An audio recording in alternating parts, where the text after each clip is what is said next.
What's up, everybody? It's your boy Brandon Blakeney, aka Brandon Lee TV. Kick back, relax, and come take a ride with me. So, Joe Mixon is the latest running back casualty.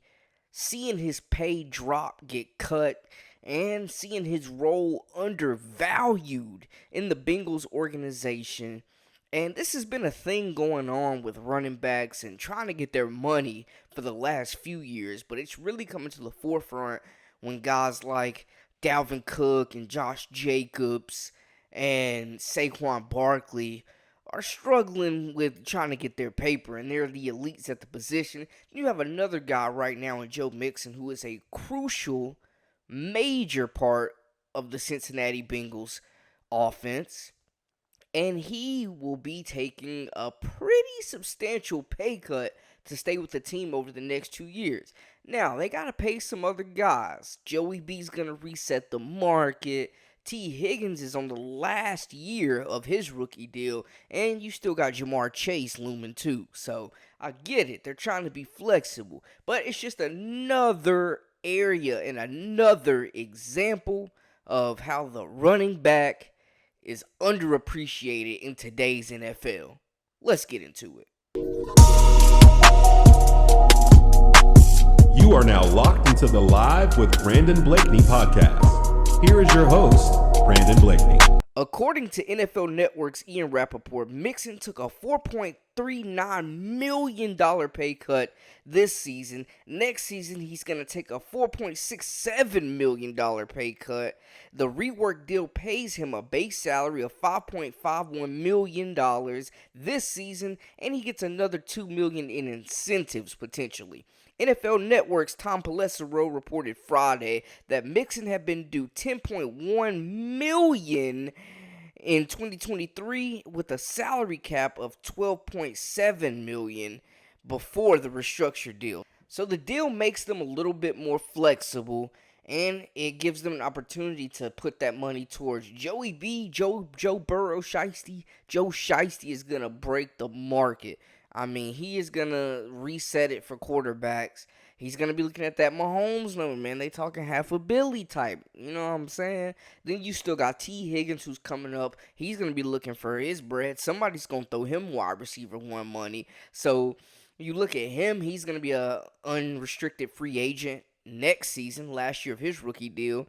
And then on top of that, you got Jamar Chase, who's going to be possibly the highest paid receiver in the league by the time his contract comes up in the next couple of years. So, man, they got moves to make, and they're still trying to add more talent and get better and retain the other talent they have on the offensive line and defensive side of the ball as well to try to compete with the Chiefs. So I get it. And then there was the off-season incident with Mixon and the gun, somebody being on his property, and shots fired and stuff happened, and hey, that's just what the word on the street was. So, I'm not sure if that, impacted things in any way, but it's just something to think about, you know what I'm saying? But this is the latest edition of running backs being undervalued. And when you talk about Joe Mixon, we're talking about one of the upper echelon backs where, even a few years ago when their offensive line was terrible before Joe Burrow got there and it was all on Mixon, he was still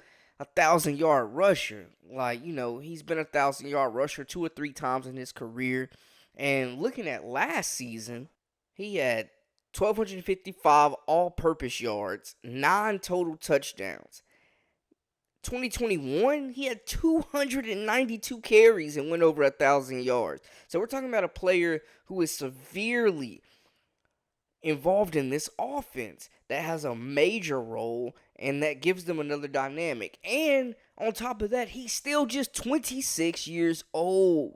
But it's obvious that Mixon really, really wants to remain in Cincinnati, thinks they've built something special there. They're competing for championships every year. He's playing with one of the best quarterbacks in the entire National Football League, loaded offense. You know what I'm saying? He's getting involved in the passing game as well as the rushing game. You know what I'm saying? Not taking a huge toll on his body as some other running backs because they are a pass-first team. So I get it why he would want to be around there. He's been there for some years now, one of the veterans on that team in that locker room that has a voice. So I get it, but it's just, you're just wondering, man, what does this mean with guys like Saquon getting the franchise tag, Josh Jacobs getting the franchise tag, like guys like that playing on 1 year? Man, you just wonder what kind of money they're going to be getting thrown at them.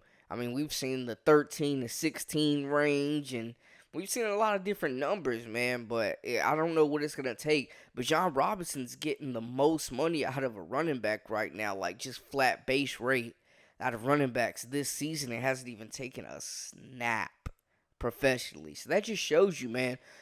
Melvin Gordon said it a few weeks ago. The running back position is the worst to play in the NFL right now, and rightfully so, financially speaking. Hey, men lie, women lie. The numbers don't. But let me know what y'all think about this in the comments. Let me know. Holler at your boy. I love interacting with y'all. Is this the depth of the running back position?